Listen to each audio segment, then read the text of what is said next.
আমাদের অনেক ভাইয়েরা এই মিলাদুন নবীর উপরে আপত্তি, হ্যাঁ এটা কেন করেন আপনারা, কেন জশ্নে জুলুস করেন? যুবক ভাইয়েরা শোনো, আমরা তো জশ্নে জুলুস করি গরিবানা হালতে, তৌফিক বেশি নাই, ছোট্ট একটা পতাকা হাতে নিয়ে বের হই। আমার দয়াল নবী যেদিন দুনিয়াতে শুভাগমন করেন সেদিন আমার আল্লাহ ৭০,০০০ ফেরেশতাকে আসমান জগতে দাঁড় করে বলেছে, আজকে আমার হাবিব যাবে, তোমরা আমার হাবিবকে সালাতু সালাম জানাও। সুবহানাল্লাহ।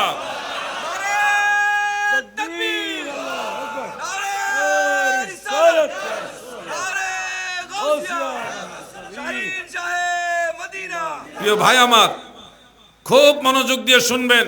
আমাদের এই যুবক ভাইরা যে জশ্নে জুলুস করেন, র্যালি করেন, এই র্যালি কোত্থেকে আসলো, এটা জায়েজ নাকি না জায়েজ, এটা নিয়ে অনেক প্রশ্ন তোলা হয়। শুনুন, ওই যে সলফে সালিহিনের কথা বলেছিলাম, সালাফদের জিন্দেগি খুলে দেখেছি, তারাও নবীজির মিলাদের দিনে জশ্নে জুলুস করেছেন। আল্লামা আওলাদে রসুল তৈয়ব শাহ হুজুর রহমাতুল্লাহ আলাইহি 1976 সালে বাংলাদেশে এসে মানুষদেরকে শিখাইছে যে এইভাবে জশ্নে জুলুস করতে হয়। ওইদিকে আল্লামা সৈয়দ আবেদ শাহ আল মাদানী রহমাতুল্লাহ আলাইহি শিক্ষা দিয়েছেন।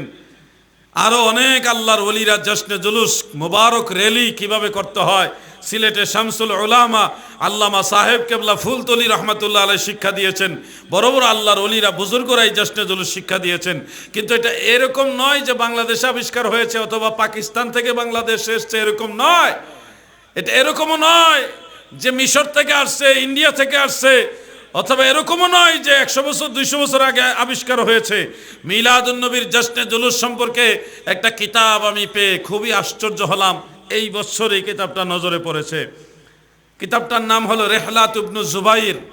রেহলাত ইবনু জুবাইর, হজরতে ইবনু জুবাইর রহমাতুল্লাহ আলাইহি সারা পৃথিবী ভ্রমণ করেছিলেন।